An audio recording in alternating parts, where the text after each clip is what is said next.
2-minute warning. What's good, folks? It's your co-host joining you tonight, Joshua Shimkus, and joined here by Timothy Spoonie Banry.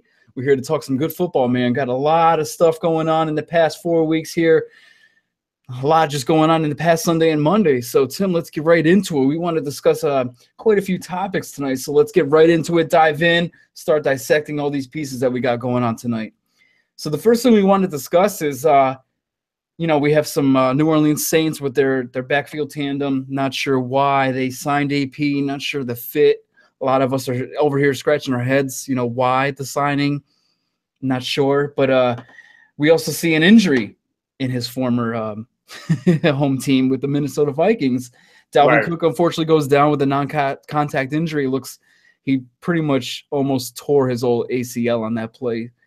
Get well, young fella, heal up soon. But that poses the question for fun. Hey, is it possible that we can see Tim, AP, reunited with the Minnesota Vikings? Shem, as a big fantasy football fan, I thought about that. And I went to free agency looking for Adrian. Like, where he at? Where he at? I need that. But I had to realize, you know what?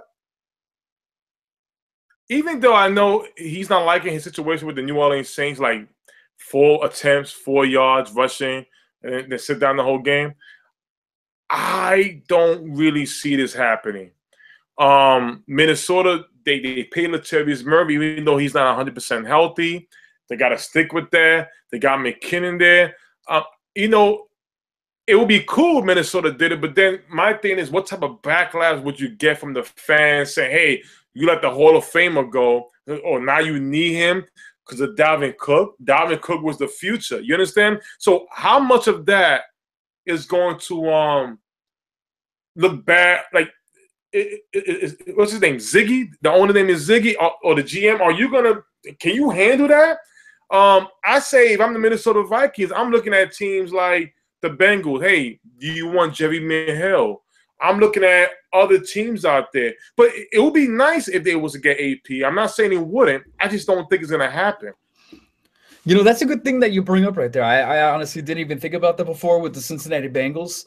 They really do have a crowded backfield themselves, all serviceable weapons. But Mixon's going to take over that workload sooner or later. I thought it was going to be this Cleveland game. So if not this Cleveland game, then it's got to be within the next week or two. I seriously don't see Cincinnati just hampering Mixon for the full season, not at least getting more, 10 to 15 reps or even becoming the starter overall. So That's actually an interesting kind of question you posed there with Cincinnati. That'd be interesting. But at the same time, with the Minnesota Vikings, I think them and AP kind of had a falling out. I think it was a little on the sour side. So I don't know if we'll ever see a reunion with that.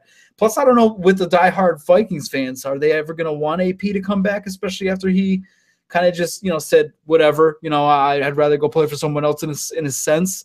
Who knows? And also at the same time, if they do bring AP back in Minnesota, what does that say about Latavius and what does that do to his confidence?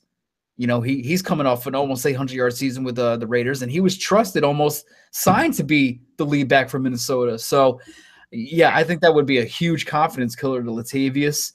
It would be – I don't think it's really necessary right now. I think work with what you have in-house. I think McKinnon I think Latavius can be a great tandem back there. Yeah, but I'm with you. I don't think AP ever comes back in purple. Listen, I'll tell you this. No fan should be pissed off. You're a Minnesota fan. You are appreciating that move. Hey, listen, you are appreciating you go wear your jersey again also as well. Well, how many of them were burned? It's a good move. Running backs, though, since we're on the topic of running backs, let's talk about the best running back in the NFL today. Who are you going with, Tim?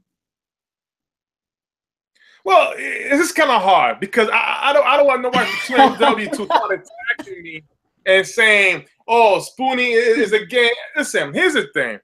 Listen, there's no need to look at y'all with Kareem Hunt, what this young man is doing. Listen, he's doing great things. But let me set the record straight before I pick my running back. First of all, Who else do they got in that offense? Kelsey and the other guys. Please do not mention Tyreek Hill. He's not a number one wide receiver. He is a gadget, special teams wide receiver that's playing a bigger role. All right. That's been the Chiefs. That's been Andy Reid for how many years he's been with the Chiefs. They never had a legitimate number one wide receiver. They never have. Kelsey is the number one target. Just put it that way. So this young man right here is doing everything. And they're doing a lot of trickery, don't get me wrong, he's doing what he's doing. You know, his running game is crazy. What they did against the Redskins, I was happy. You know, you beat a division opponent that I hate. But, you know, I was happy. But I'm sorry. Kareem Hunt is not the best running back right now. He's just not. The best running back in the NFL, I hate to say it, is still Le'Veon Bell. Why? Because Kareem Hunt hasn't even done anything yet. You know, I'll give it. I'm just being nice. I still think Ezekiel Elliott is better than Kareem Hunt. I'm sorry, I can say that, right? It's not a problem, right? I'm not gonna get fined, right? So yeah, I'm gonna say Ezekiel Elliott is still better than Kareem Hunt. Le'Veon Bell is better than Kareem Hunt. Those guys have did more than 1 year in the league. This guy, come on. Everybody's beating. And then what top defense have they beaten, Shim? Who have they beaten, Shim? I'm going to treat this like a power rankings, because if we're talking about, you know, currently the best in the NFL, the power rankings changes every week. You can argue that right now the Buffalo Bills are the number 2 in the power rankings. Are they the number 2 team in the NFL? Hell no. Absolutely not. But if we're going to talk about currently the best running back in the NFL, yes, it's Kareem Hunt. What has Le'Veon Bell done in 3 games? He's been virtually useless. They might as well just sit him down. Kareem Hunt has 502 rushing yards, 157 receiving. That's 659 yards from scrimmage, and that puts him on pace for 26-36 this year. And the record is 25-09, set by Chris Johnson in 09. So if Hunt's also on pace, I know it's not going to maintain. I really don't see him breaking Dickerson's rookie record of 1808, but he's on pace for 2,000. So, I mean, right now, I'm going to give Kareem Hunt the crown. I'm going to give him the juice title. He is currently the best running back in the NFL. Le'Veon, if you disagree, why don't you get your little rap machine song to fit you in real life? Why don't you do something? Get past that line of scrimmage, break a few tackles, stop getting exasperated after 2 downs. Good job, Le'Veon. Listen, shit. I'll say it. And again, listen, it's only been week 4. 4 weeks, 4 nice weeks of fantasy football. If you're a Kareem Hunt fan and you got him in your lineup, like Victor, you know, just be happy you got him. But running back, it's only week 4. We have this. Wait a minute. Are we always overreacting though? Week 4, we're always talking about, oh, Eli's done. Me. Oh, they're done. Or this is the best wide receiver right now. Not me. Let me see the Chiefs' schedule. So far, they beat the Houston. They played the Houston Texans week 1. Okay. No, excuse me. They played the Patriots. Excuse me. They beat the Patriots week 1. Okay, Patriots. That was a shocker. We didn't see Kareem Hunt doing this, but again, their defense is what their defense is right now. It's not good. Okay, then they beat the Bengals.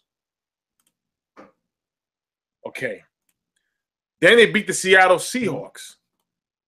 All right, Seattle, they not playing too, but it's a good defense. Right. Then they who else they beat? They beat the hold on. They beat the 49ers. Then this Monday night, they just beat the Monday night. They just beat the Redskins. They can only play who's on their schedule. I mean, those aren't bad defenses, though. No, excuse me. I'm sorry. The Patriots they beat. The Eagles they beat. Okay, Patriots is a bad defense. I'll give them that. Bad defense. The Eagles defense ain't that great either. You know, they ain't, listen. That was a close middle one of the pack. One second half. Then it was the Chargers. Excuse me. Then it was the Chargers they beat. He didn't go off. He went off. He went off against the Redskins. And again, he went out. Listen. All I'm saying is this: yes, you only can control who you play, but did he play a team like the Denver Broncos yet? No. He didn't play them yet. Okay, that's a great defense. The Buffalo Bills, who are top 3 this year in defense, that's a good defensive play. You understand what I'm saying? I want to see this guy play against a tight defense and see what he can do. Can't blame him. I think we all do, absolutely. But right now, I'm giving it to him because he's got the stats and he's got the consistent workload, man, week in, week out right now. That's all right.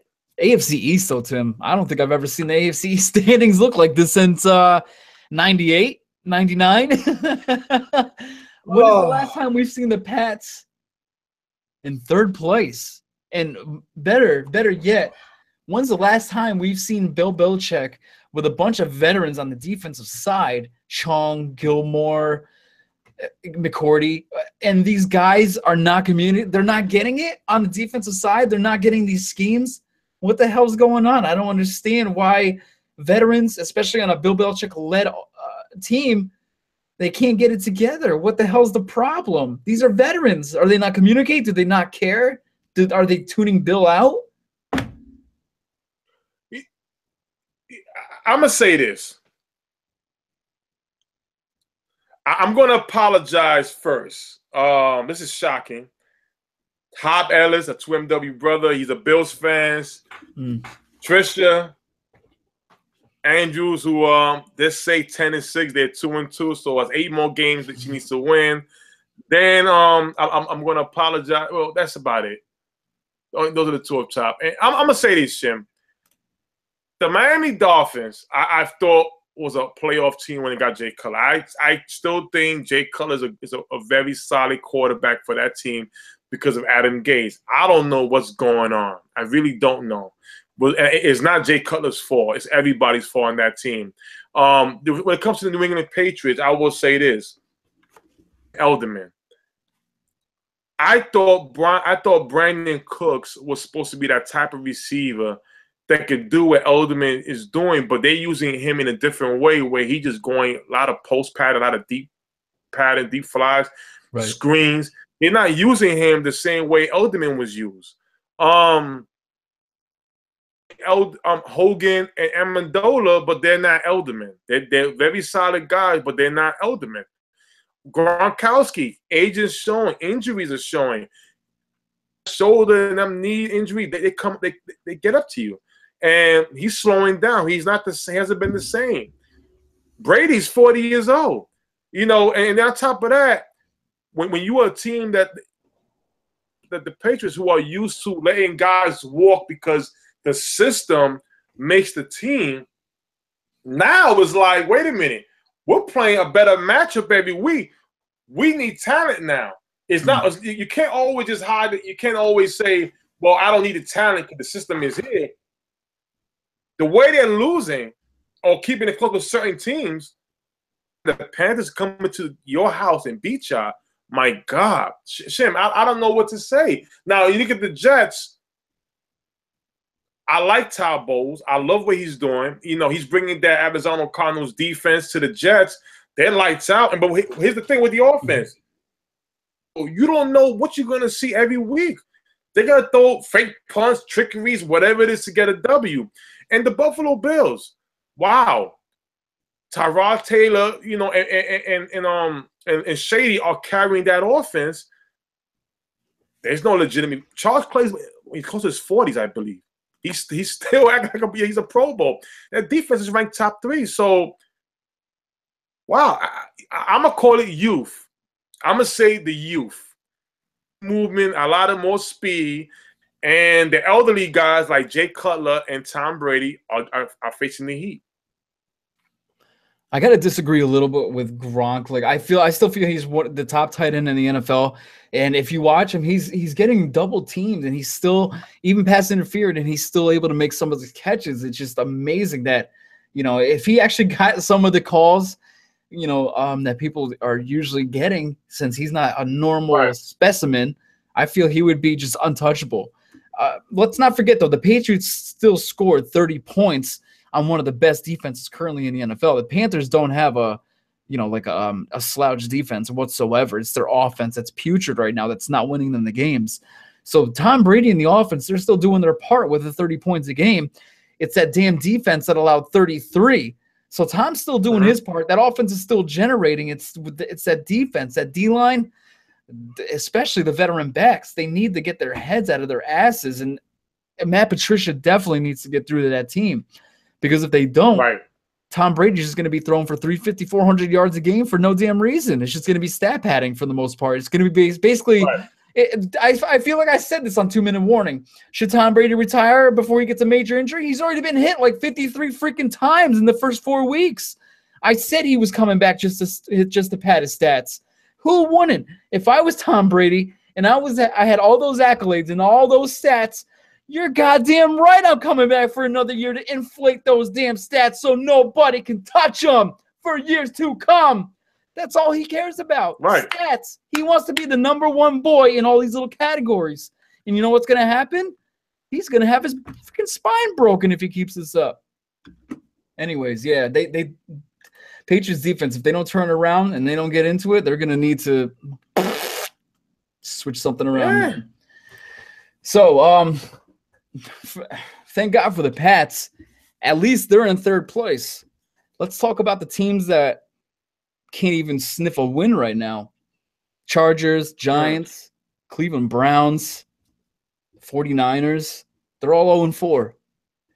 What needs to be done, Tim, for either one of them to just get a win this season? What are they doing that they're not capitalizing?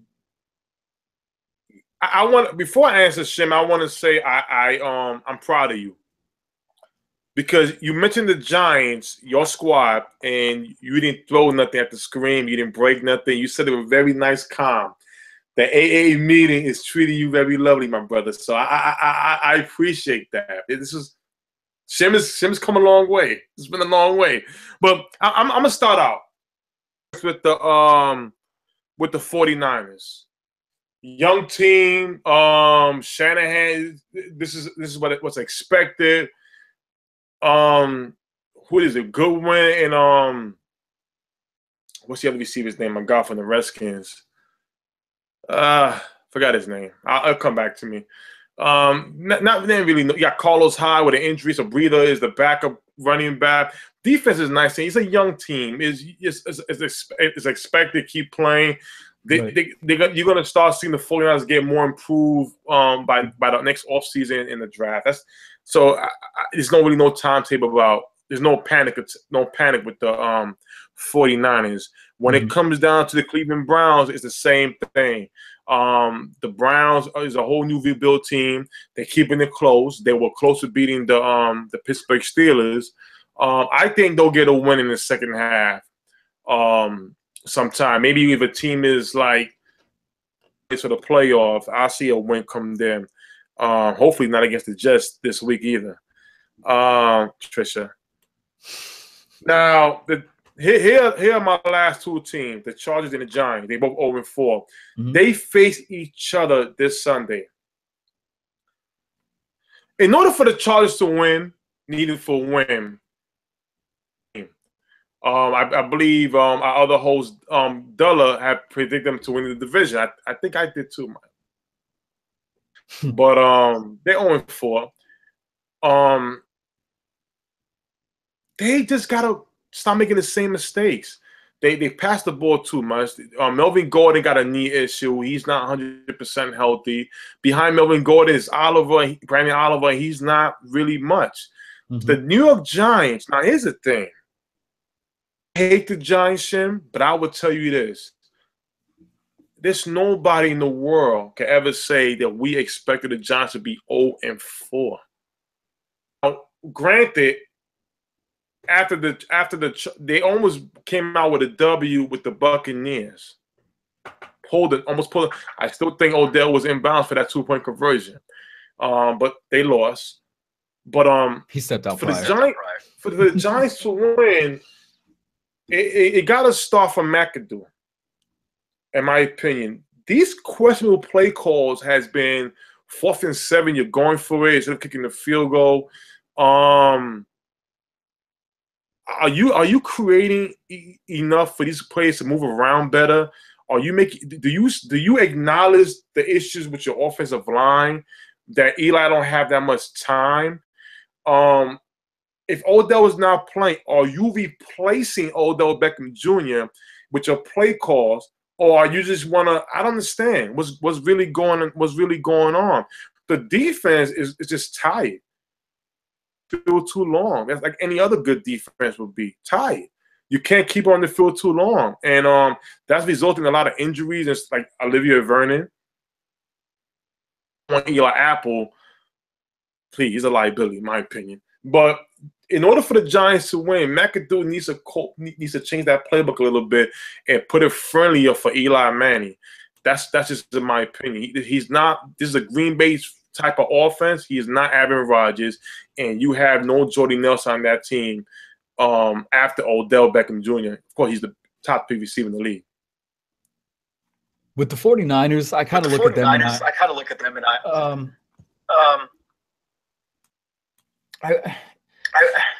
I wanted to say they would have about 5 to 6 wins surprisingly this year.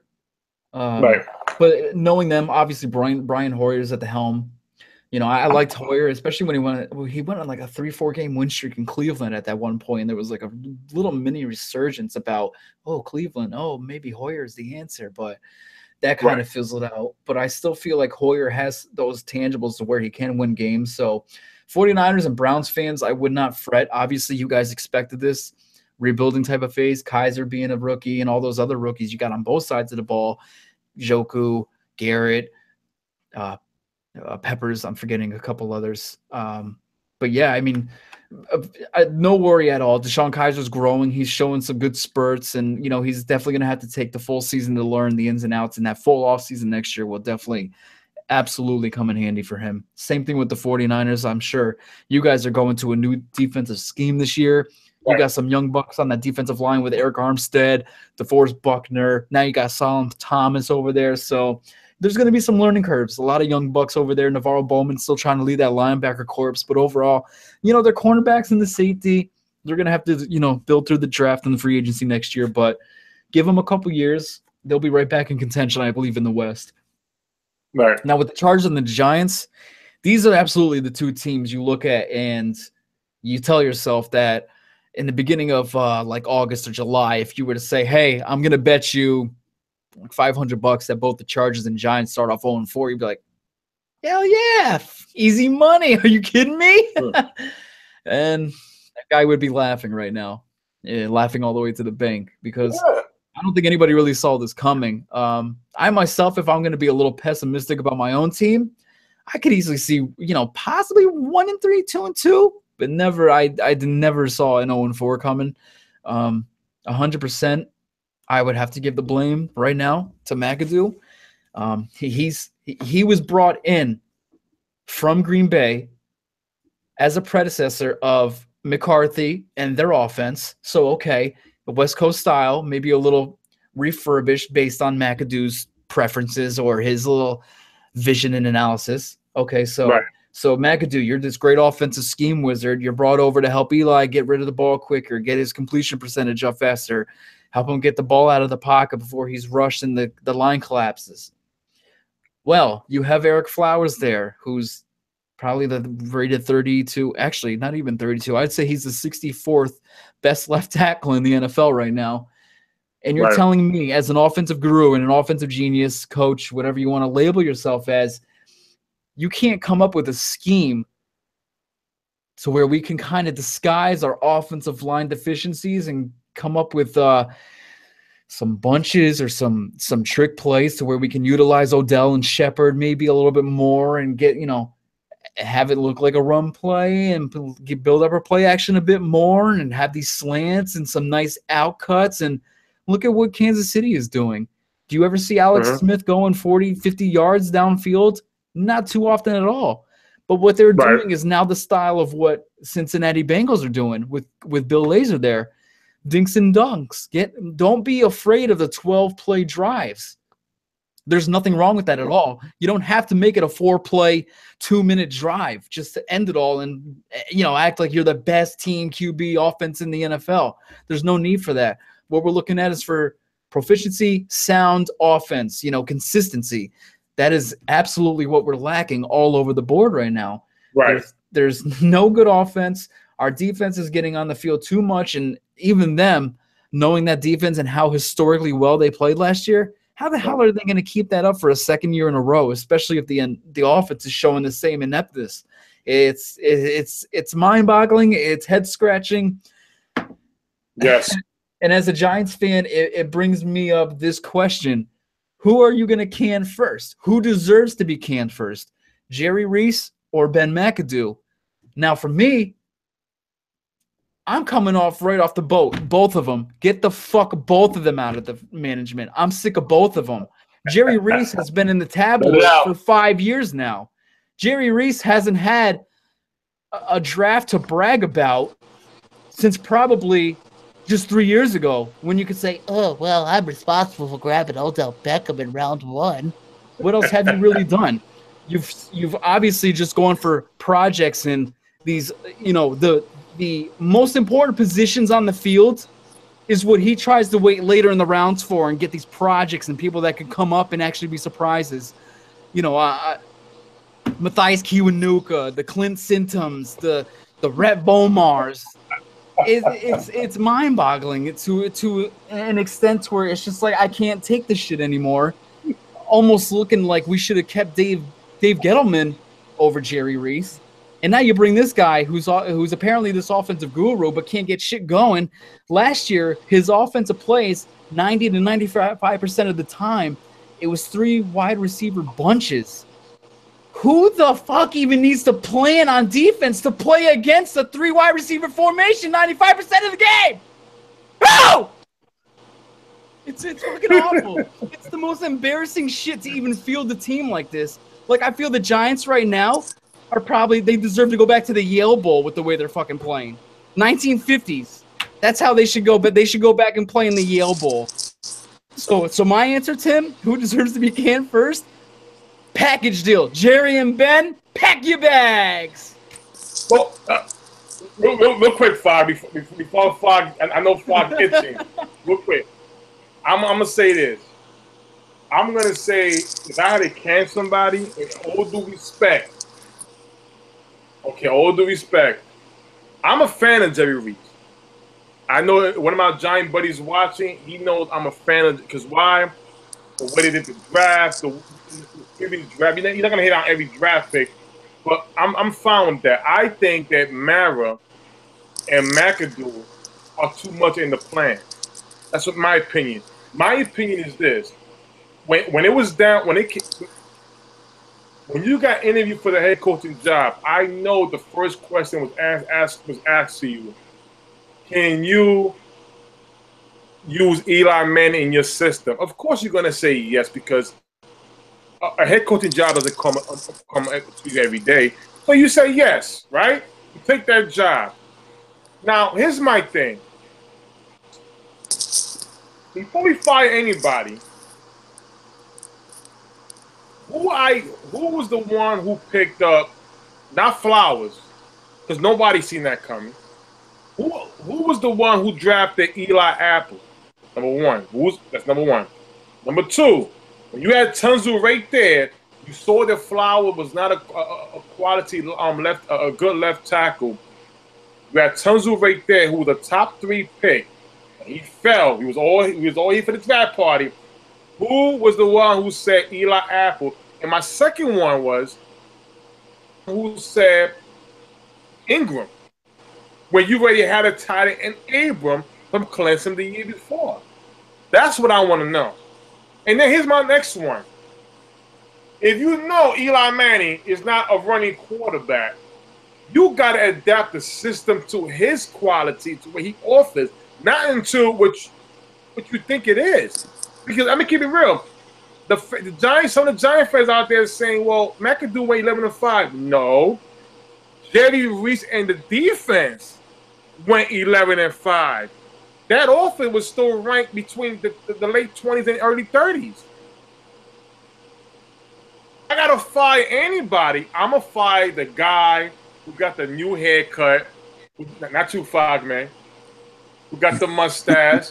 All right, I'm gonna fire the guy in McAdoo.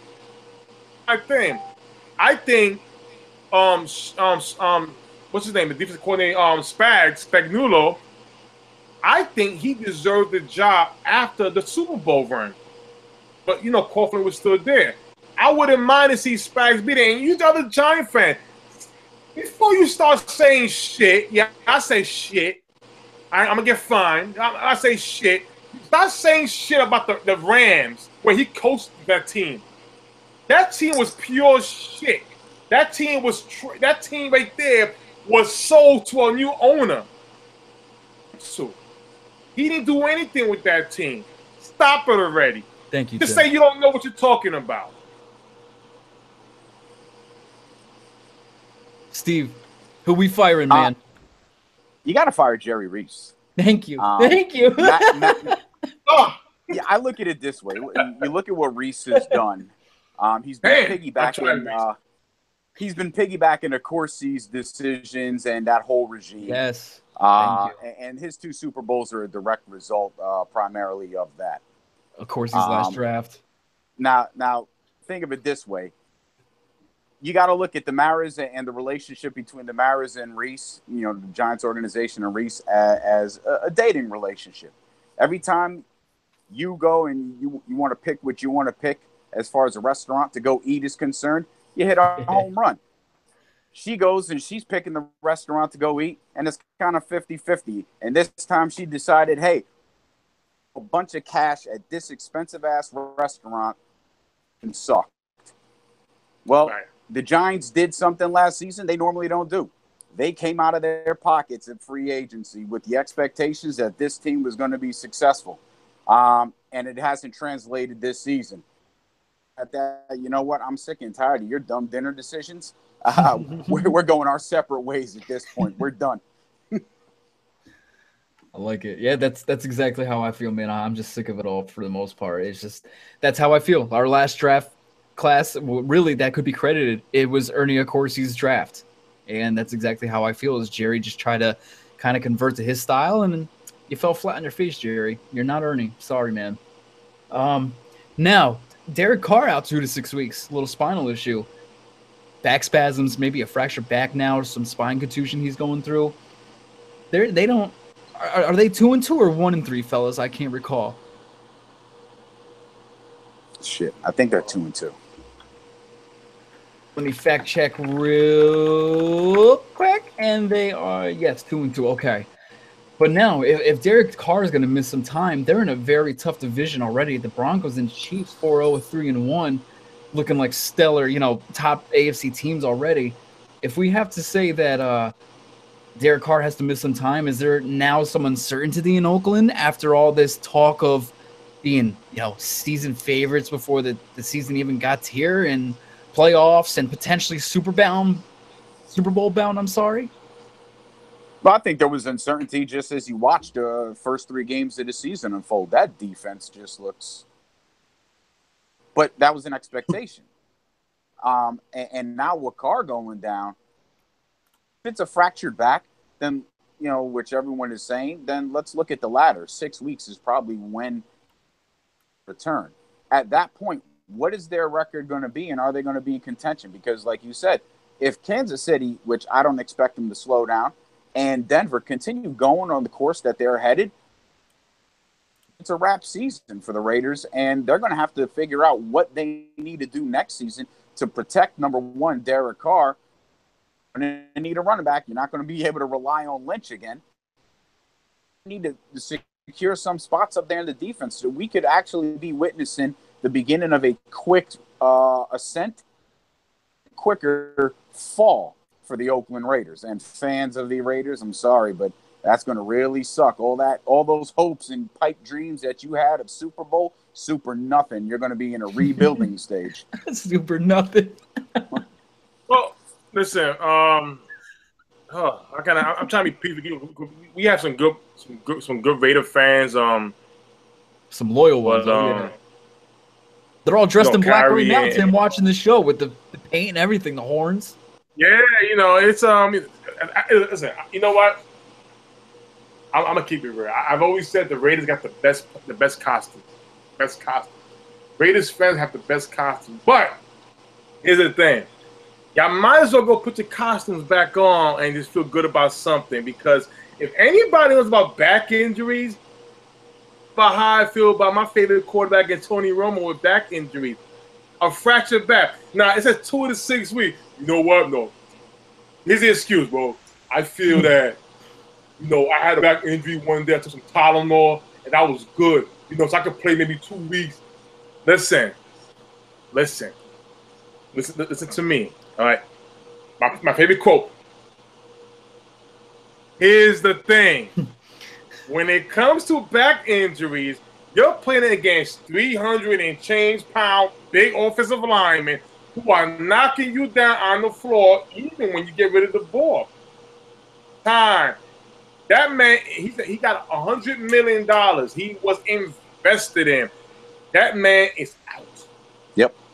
He is out for a whole 6 weeks. So let me break down the schedule, please. They're 2-2. Okay. We have the Baltimore Ravens is next. Me and Shem will get to that tomorrow when we do our pick'ems. The Chargers, the Chiefs, the Bills, the Miami Dolphins, the Patriots, the Giants. Again, my Cowboys and the Eagles. So we're saying 1, 2, 3, 4, 5, 6. He's out 6 weeks. Let's give another week for him to practice. He'll be out against the Giants. He'll come back against the Chiefs or the Cowboys. So, I'll say this. I think if y'all want to know the future, I think y'all need to call Della, our draft guru, and ask him about the mock draft. Because I think the Raiders will be picking in a top 5, top 10 pick next year. They are done, Jim. The Chiefs got the division. The Denver Broncos are right there. The Chargers are 0-4. And you know what's funny? I think the Chargers may catch up to the Raiders. Suffer with EJ Manuel and Cook. Did we not see how Cook performed in the playoffs last year? They're not ready. And then, hold on. Amari Cooper. Wait. Y'all got to never talk about Des Bryant dropping passes? That man should be having memes all over the place. He has the most drop passes in the past 2 years. Ooh, what's Crabtree at? Bro, another back injury for Crabtree, huh? Going on with the Raiders. Wait, we got beast mode, right? For everybody, right? This is not Madden. This is real life. I'm going to say this, Shem and Fog. Raiders are done. I see them winning maybe 1 or 2 more games the rest of the year till Carr comes back. A done deal. And I think even if they're out the playoffs, I think they should just rest Carr the rest of the way. Do not damage your $100 million investment. Done deal. Let me bring something to light. I was kind of looking at this earlier just for shits and giggles. I was just curious. This right here, this is Jack Del Rio. This is his coaching career. So as you can see, Jacksonville, all right, not the friendliest environment, not the friendliest franchise to really play in. But let me show you this rank column real quick, fellas. Do you notice a trend here?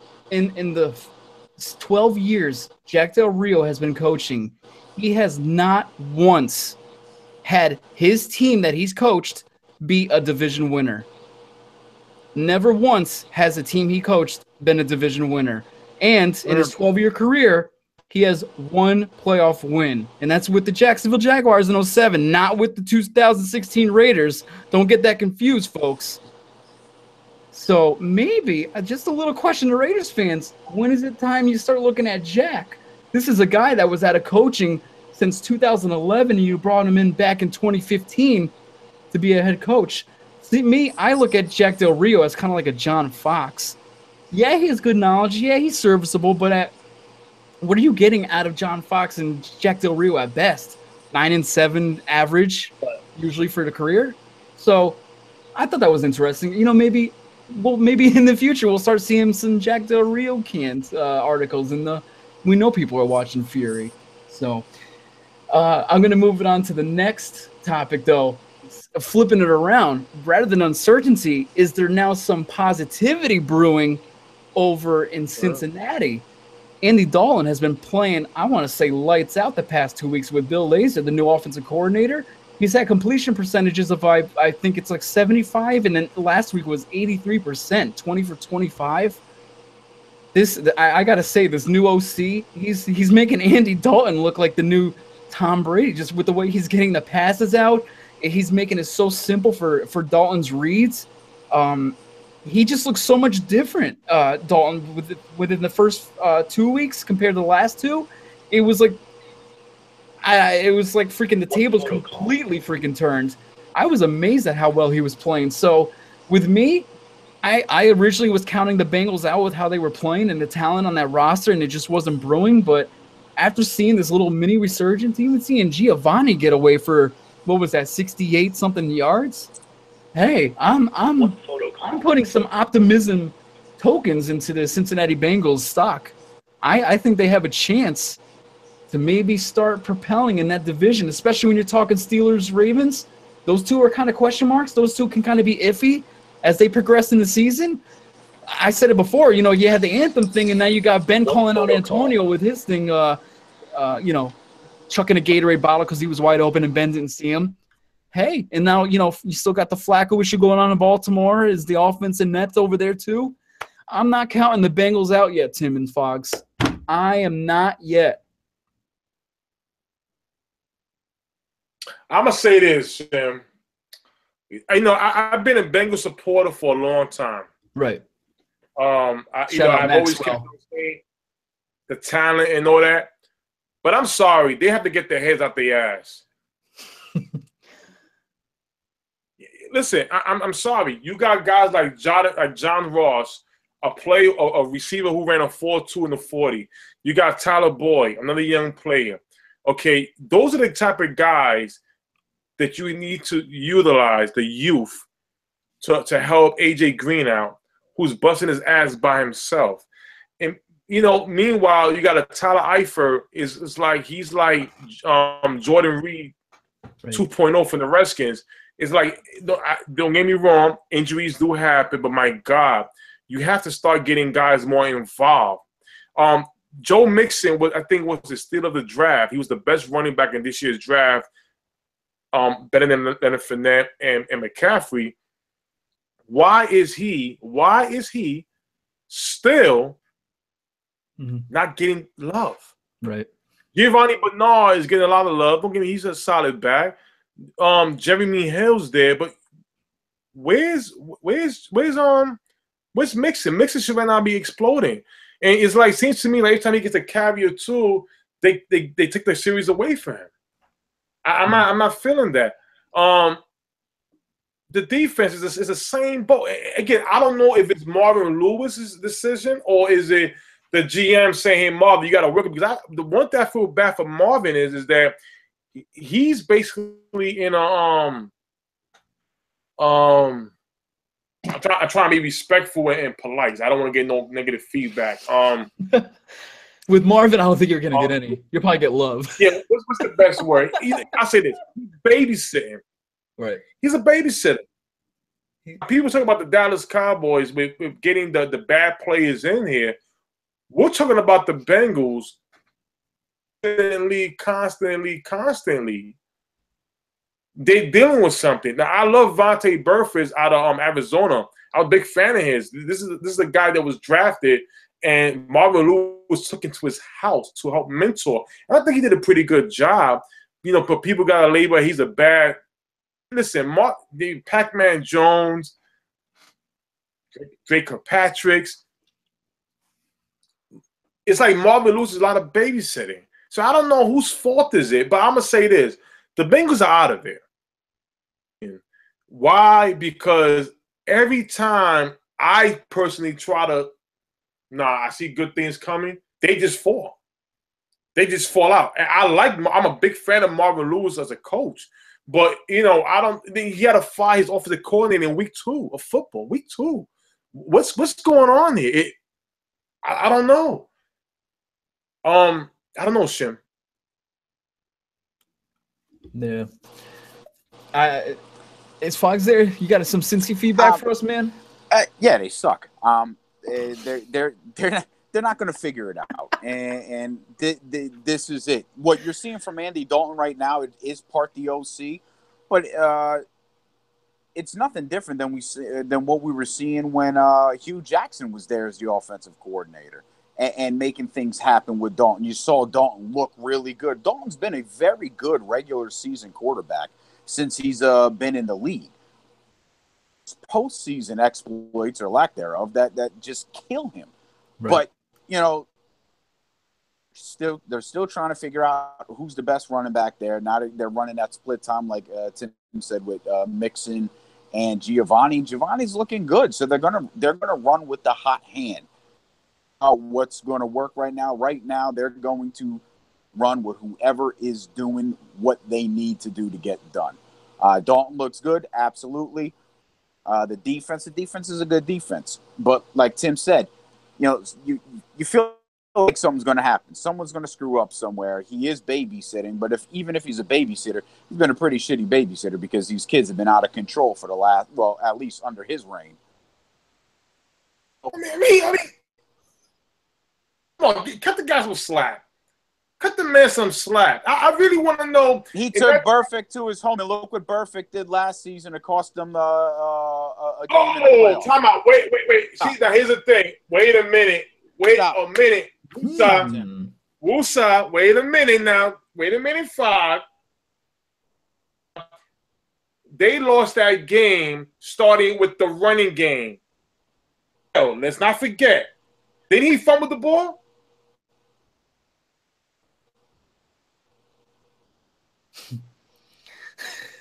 But we're talking about babysitting, Tim. Yes, he did. Babysitting, Tim. He fumbled that ball. I said, yeah, but we're talking about babysitting, Tim. We're talking about babysitting. Here's the thing. But come on, Father. If I tell you not to do something, yes. And if I tell you not to do something, it's a repeat offender. So at some point in time, you got to crack the whip on this clown. Okay. So, all right. But what did Marvin Lewis specifically tell Vontaze Burfict not to do in that game? I didn't see anything wrong with the hit. I really didn't. I know our next topic is a certain hit, but I mean, let's keep it real. The only reason why the NFL is going hard is not because of the hit. It's because they want to protect the players, which I totally understand. But it's not a dirty. Vontaze Burfict's not a dirty hitter. He's like, I don't even know that. I don't even think the NFL gives a flying fuck about the player's safety. They just care about the publicity. They care about the money. That's all it is. Yeah. Look, right now, all 4 of us right now, I mean, all 3 of us on the line right now, we all can be all pro. We know that. Yeah. Anybody listening to watch 2MW right now, we will be 2MW, Shane 5, and my name Spoon. We will all be all freaking pro in the NFL. Y'all don't know about it? We'll tell you about it. In our dreams, we know that. So anyhow, what I'm trying to say is this: you cannot tell a guy how to hit. It's all reaction. But I get the NFL wants to protect the player. Vontaze Burfict is not a. And here's the thing: every call is. I'm talking like Ray Lewis for the minute. Every call is not being called the same way in every game. It's not. It's not being called. I love you, Ray Lewis. I really do. But it's not being called the same way. Ray Lewis, I brought him up. Perfect example. Ray Lewis, to me, is, in my opinion, is probably the best middle linebacker player I've ever seen. Why? In my opinion, because the man went in and out, and he had a lot of hits. I didn't see a lot of flags thrown his way. And it's really on discretion. Do you feel that was a hit or the reaction of the player who got hit? That's what it was. If a player pops up, oh, no, it's good. If he's dazed like this with his hand, flag. So Vontaze Burfict is not a bad guy, in my opinion. He's an aggressive dude. Has he committed a crime? Has he did anything wrong to get arrested? I haven't seen any there. I mean, those are the ones that are bad players. He's not embarrassing. You talk about taking it to an exaggerated level. We're not even talking about criminals. These babysitting football players that aren't doing the job the way it's supposed to be done. I'm not even talking about off the field issues. Five. Babysit me right now. babysit me right now and explain to me, I will listen, that It's impossible for me to babysit you because you're over there and I'm over here. At this point, you don't listen. The belt has to come off. oh, you throwing the belt now? The belt now? Oh, Tim Ross, find your favorite stick. Yo, listen. Hey, Tim has to be put on timeout right now. What? It's today the 28th? 28, what a number. but I'm saying, I'm saying, Fogg, what is it that Vontae's birth has got? I mean, I don't understand. I mean, what has he done wrong? I think that hit was I don't think the hit was. And another thing, it's also depending on how the offensive player with the carrier, how they lower their head. You're going for the hit. You're not looking like analyzing. Am I analyzing? You ducking your head forward. Let me force my body up. It's the wreck. It happens. It's not intentionally. It just happens. History and presumed intent by watching the film. That's what it is. Now you want to talk about someone. You want to talk about someone that doesn't have a history? Well, we're gonna bring it to Danny Trevathan after his astronomical freaking mammoth slamming hit on Davante Adams after he lowered his helmet. Davante Adams was virtually being held up by two Bears defenders trying to wrestle him to the ground.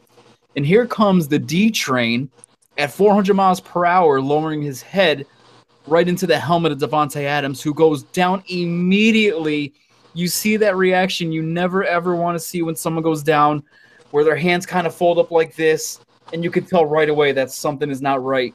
Jordy Nelson immediately waves over the medical staff. This just in, though, around 6:11 p.m., it appears the former NFL linebacker Derek Brooks, who served as the appeals officer, has made a decision on Trevathan's suspension. He's going to have his suspension cut in half. It's only going to be one game. Now, fellas, this is the question I guess I'm ultimately posing to you. I'm going to just go off of this first. Do you agree with just the one game? I'm going to go ahead and say, hell no, I do not agree.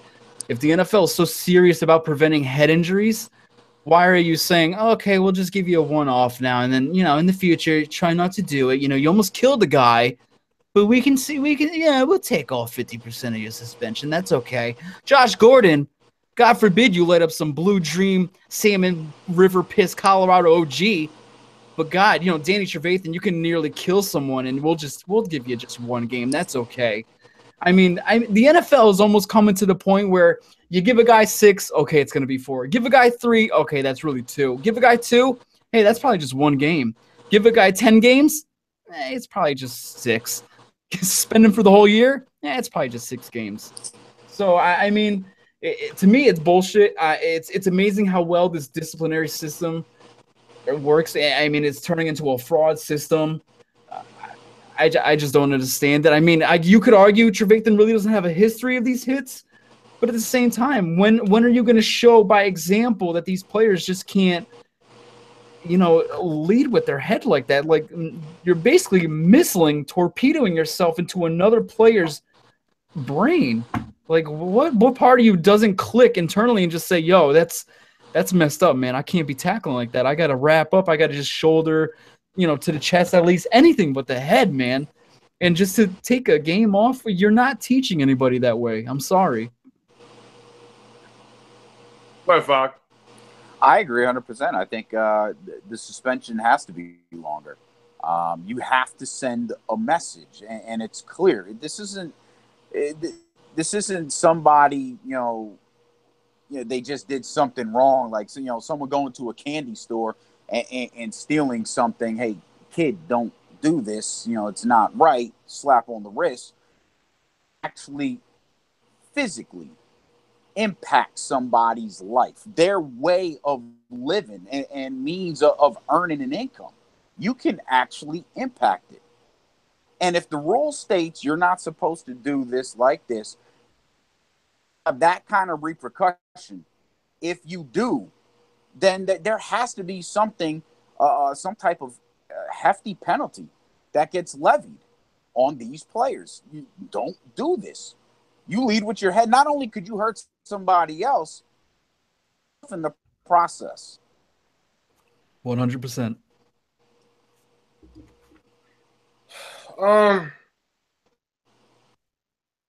See, Tim, I know Tim's more soft than us. He wants to give him, he doesn't have a history, you guys. No. Tim wants the game to be played the way it was played before. Here's my thing. I'm fair. Okay. I look at the play back and forth, replay back and forth.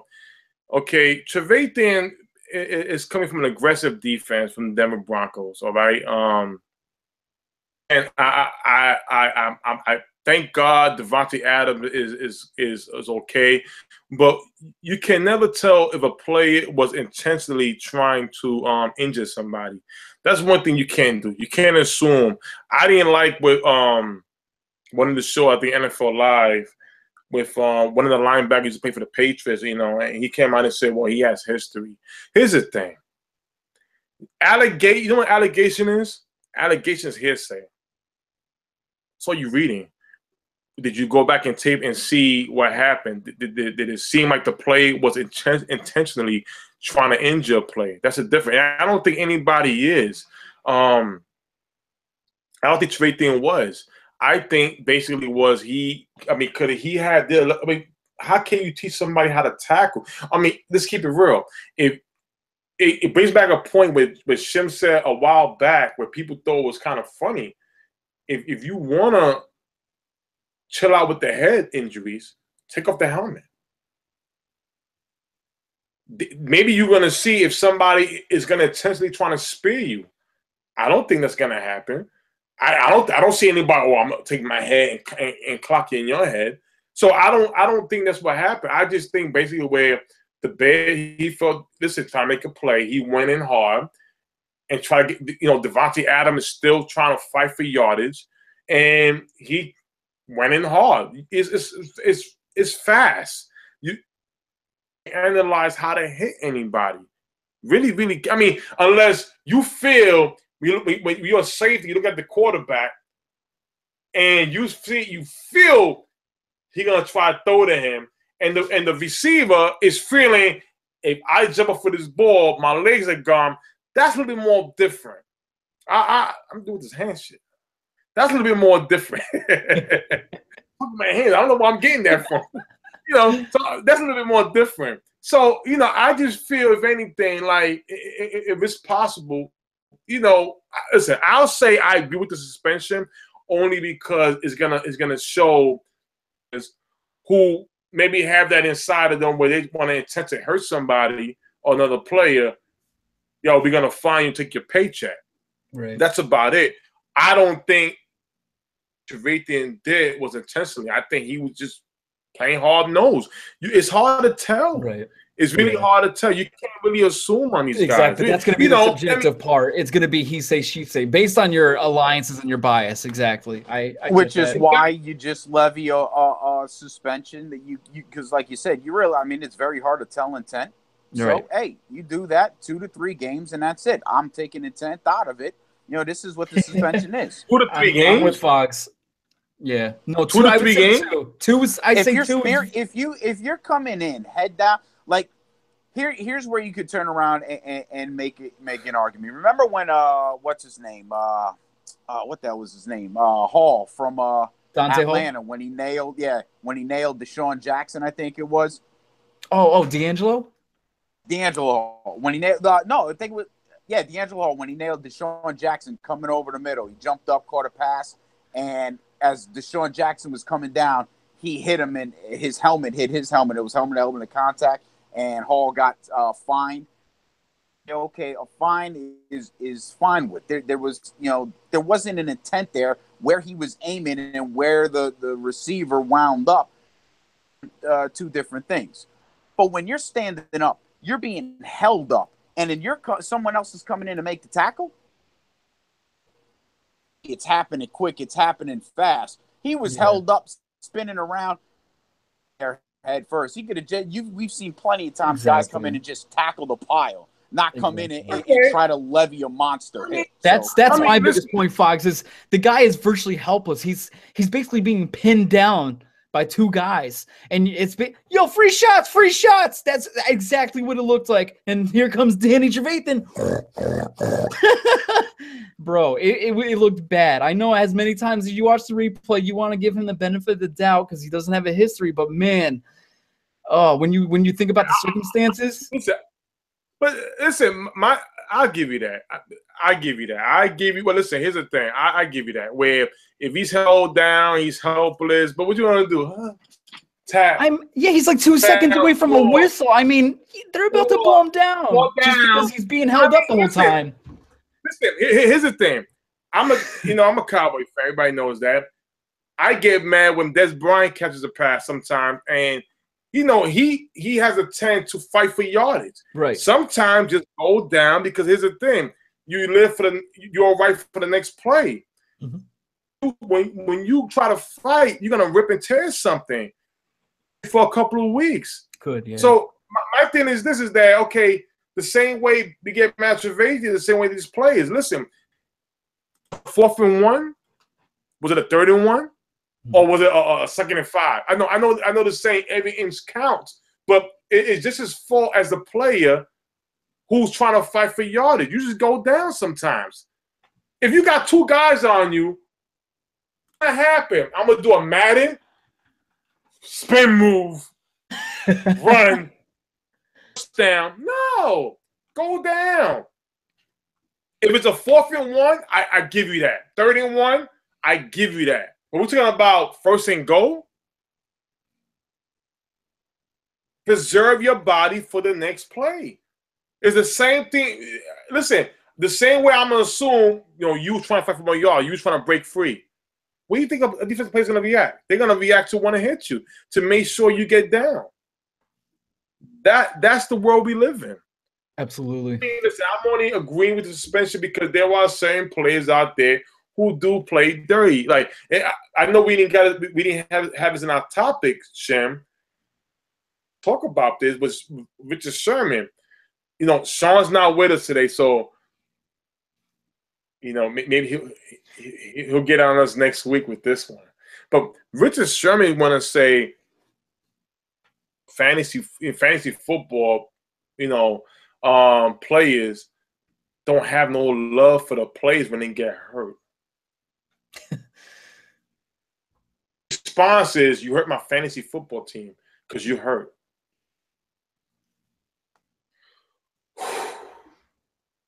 Here's my thing.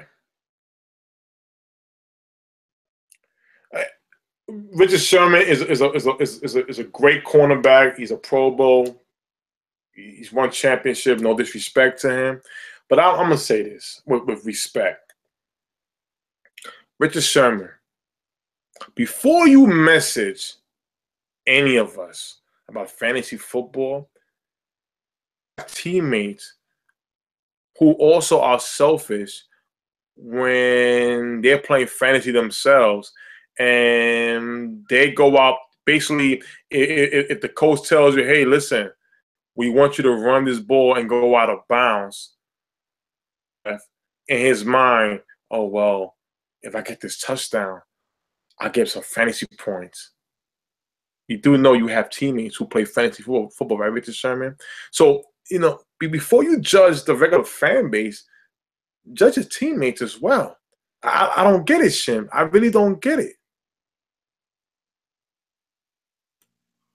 Yeah, I hear you on that subject. Pretty much wraps it up for us tonight, though. I think we did good on timing, right around that 9 p.m. mark. We try to make it within the hour, but sometimes we get so excited, we get so fiery, man. We just got to keep talking about the subjects and stuff. But any last minutes thoughts, concerns, comments, Timmy?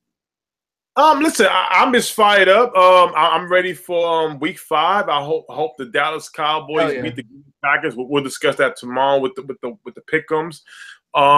It's going to be an interesting week with the battle of the winless team between the Chargers and the New York Giants.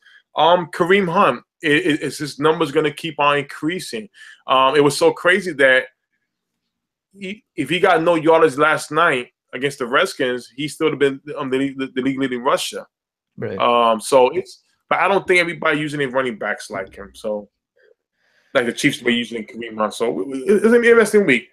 Yeah, we got a good week 5 coming up, folks. And unfortunately, tomorrow we're going to have our pick'ems instead of Thursday because Tim's got to fly out. He's got to go to Ohio State. He's going to be checking out like Tyquan Lewis and Sam Hubbard, maybe potentially for that defensive line next year in Dallas, or even Paris Campbell, the wide receiver down there, coming into Dallas. So, Tim, good luck with your scouting. And so we'll be doing our pick'ems, week 5 pick'ems tomorrow, Wednesday, October 4th at 6 p.m. Eastern, folks. So please join us because it's going to be a great time. Mini helmets.